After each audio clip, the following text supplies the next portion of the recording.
नमस्कार, आप देख रहे हैं जनप्रकाशन न्यूज और मैं हूं आपके साथ अनीशा।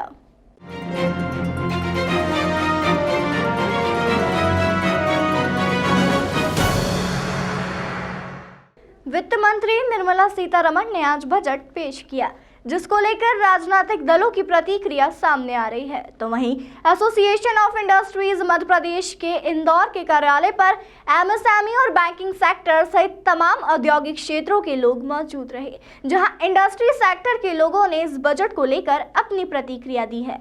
देखें यह रिपोर्ट। मंत्री निर्मला सीतारमण ने देश के लिए आज बजट पेश किया है।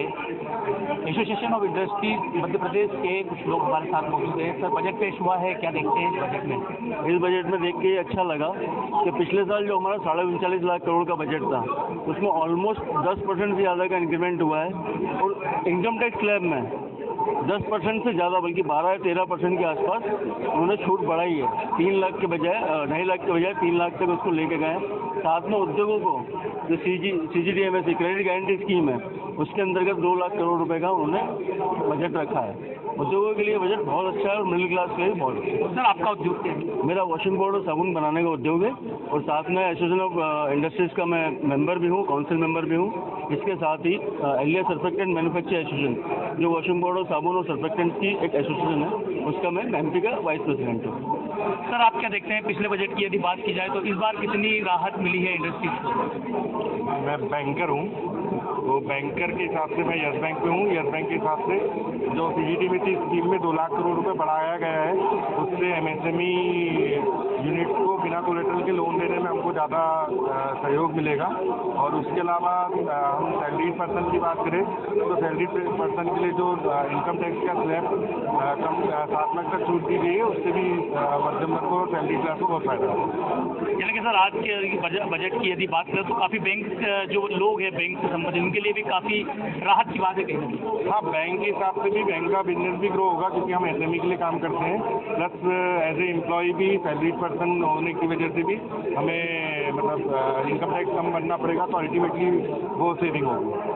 तो एसोसिएशन ऑफ इंडस्ट्रीज के लोगों के हम साथ मौजूद है। सर, क्या देखते हैं आज के इस बजट में? अभी तो स्टडी करना पड़ेगा थोड़ा सा। जो बजट तो अभी पेश हुआ है। डायरेक्ट टैक्सेस भी जरूर है कि जो इंडिविजुअल्स को बेनिफिट मिला है उसका फायदा मिलेगा। जो सैलरीड लोग हैं या जो छोटे टैक्स पेयर्स हैं, उनको एडवांटेज मिलेगा। सर, आप क्या देखते हैं आज के बजट के बारे में? आप यस बैंक से आएंगे। बिल्कुल, बहुत बढ़िया बजट है। पूरा एमएसएमई बैंकिंग सबका बहुत अच्छा ख्याल रखा गया है, हर सेक्टर को कवर किया गया है और उम्मीद है कि ये जो बताया है वो नीचे इम्प्लीमेंटेशन हुई है। क्या कहेंगे, बजट उम्मीदों पे खरा उतर रहा है? बिल्कुल डेवलपिंग बजट है। बहुत उम्मीद थी सैलरीड क्लास को भी, वो उम्मीद खरी उतरी है। तो उम्मीद करते हैं सारे सेक्टर्स को फायदा होगा। ये एक ग्रोइंग बजट है डेवलपमेंट के लिए। Thank you. डेवलपमेंट के लिए सारे सेक्टर्स को फायदा होगा, ऐसा कहना है। आप क्या कहेंगे बजट को लेकर? डेवलपमेंट को लेकर सारे सेक्टर्स को फायदा होगा, ये अभी हम कह नहीं सकते, छुपा हुआ है।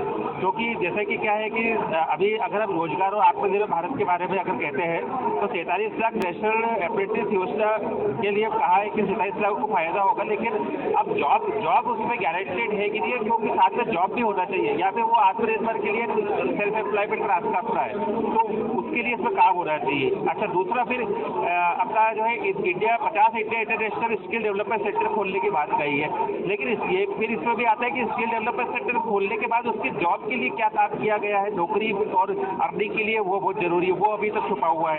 अब इसमें आपको अपनी एमएसएमई को जोड़ना होगा, उनको एमएसएमई और उद्योगों को इस तरीके से विकसित करना होगा कि वो इन लोगों को ले, क्योंकि अगर एमएसएमई इनको नहीं लेंगे तो जॉब कहाँ से देंगे, फिर स्किल सेंटर का मतलब क्या? तो ये चीज़ है। दूसरा, आर्टिफिशियल इंटेलिजेंस और रिसर्च और इस सब की बात कही है।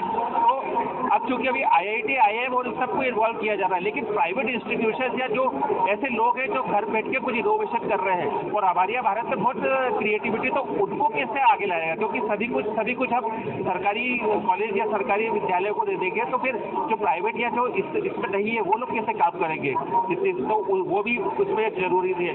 दूसरा, हमने देखा है कि ये जो रसोई गैस का है, रसोई रसोई गैस पे आयात शुल्क बढ़ा दिया है। जो इलेक्ट्रिक गैस की बात नहीं है, इलेक्ट्रिक जो चिमनी की बात है। अब वो चिमनी का बजट अगर बढ़ जाएगा तो फिर ये बताए कि इलेक्ट्रिक चिमनी कौन यूज करेगा, क्योंकि जाहिर है उसकी कॉस्ट बढ़ जाएगी। तो हमें उसके बारे में सोचना होगा कि वो किस तरीके से घर की महिलाओं पे बर्डन कम आए।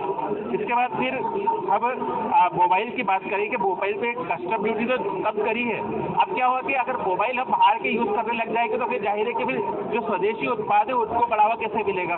तो वो चीज को भी हमको देखना है कि हम अगर बाहर के कलपुर्जे मोबाइल के बाहर से मंगा रहे हैं, इसका मतलब हम बाहर की चीजों को प्रमोट कर रहे हैं। फिर आत्मनिर्भर भारत मैन्युफैक्चरिंग इंडस्ट्रीज भी तो बढ़ा। हाँ, मैन्युफैक्चरिंग इंडस्ट्रीज को बढ़ाने की बात हुई है, लेकिन वही है कि जो नीति और क्रियान्वयन है वो ये देखना चाहिए कि हमारे का पोटेंशियल को जो काम करना चाहते हैं उनको आगे लाया जाए। जो काम करना चाहते हैं, अभी भी ऐसे हिडन सेक्टर्स है, हिडन इंडस्ट्रीज है, मैन्युफैक्चरिंग इंडस्ट्रीज है जो काम कर सकती है, लेकिन वो अभी तक सामने नहीं आई है। तो हमें ऐसे एक इंडस्ट्री को ढूंढना होगा और उनके लिए फ्लेक्सिबल बहुत रियायती नीति बनानी पड़ेगी, तब जाके हम जो हम चाहते हैं कि 5 टियर इकोनॉमी बने वो हो। तो सर आपके हिसाब से मान, लेकिन बजट में नया ज़्यादा कुछ नहीं।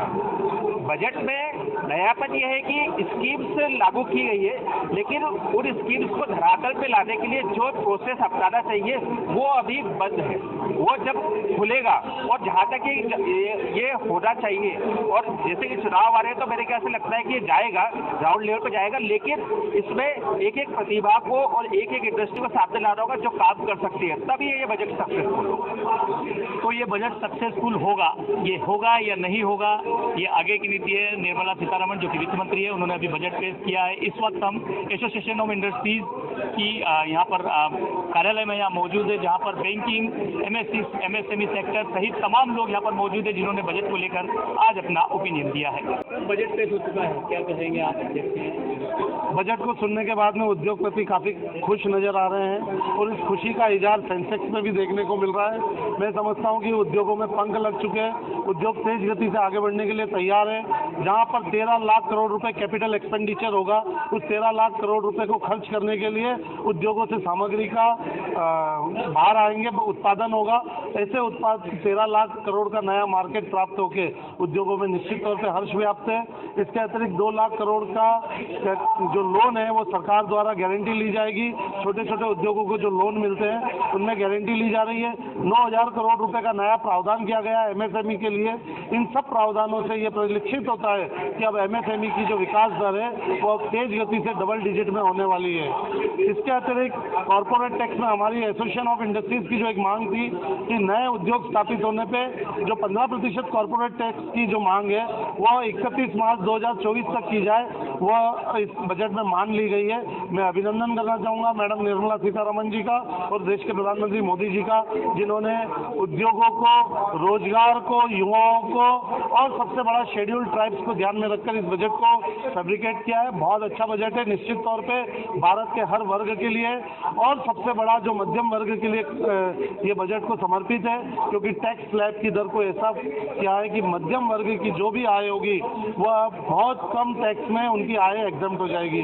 9 लाख रुपए की अगर आपकी आय है तो मात्र आपको 45,000 रुपए टैक्स भरना है। तो इतने कम टैक्स दर पे अगर 9 लाख रुपए व्यक्ति के प्राप्त होते हैं तो उसको लोन लेने में भी आसानी होगी। तो इन सब बातों को ध्यान में रखते हुए बजट बनाया गया है। उद्योगों में हर्ष व्याप्त है, देश की जनता में खुशी है।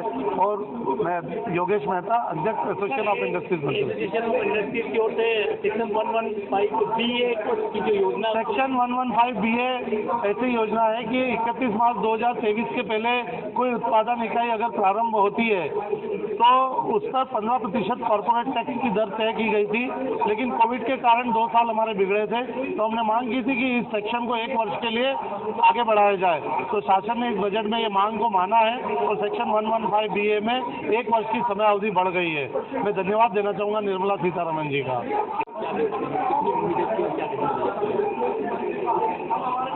सर बजट बहुत ही अच्छा आया है, बहुत विकासशील बजट है और भारत को विश्व की आर्थिक महाशक्ति बनाने की दिशा में ये एक ठोस कदम इस बजट से दिख रहा है। इस बजट को सुनने के बाद एक व्यक्तिगत रूप से मुझे अपने आप के अंदर एक आत्मविश्वास बढ़ा है कि मैं भारत का नागरिक हूँ। यानी ऐसी जो प्राइड फील हो रही है पहली बार इस बजट को देखकर, क्योंकि ये बजट अपार संभावनाओं से भरा पड़ा है।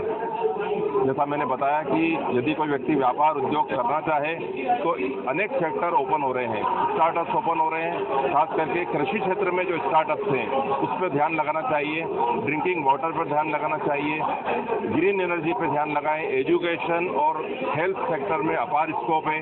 खास करके जो मोटा अनाज है, जो इस बार आपने देखा होगा कि भारत सरकार, हमारे देश के राष्ट्रपति आदिवासी हैं और आदिवासी लोगों को प्रमोट करने के लिए, उनकी ज़िंदगी को बेहतर बनाने के लिए भारत सरकार ने पहली बार मिलेट्स यानी मोटे अनाज पर बहुत बड़ा काम किया है।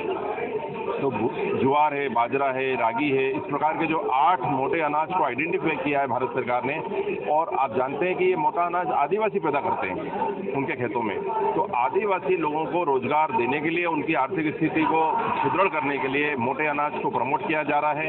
इस मोटे अनाज को न केवल भारत के नागरिक खाएंगे बल्कि एक्सपोर्ट होने के भी बहुत चांस है। तो इस तरह से मैं समझता हूँ कि ये बजट जो है उज्ज्वल संभावनाओं से भरा पड़ा है। देश दुनिया की तमाम खबरों के लिए चैनल को लाइक, शेयर और सब्सक्राइब जरूर करें।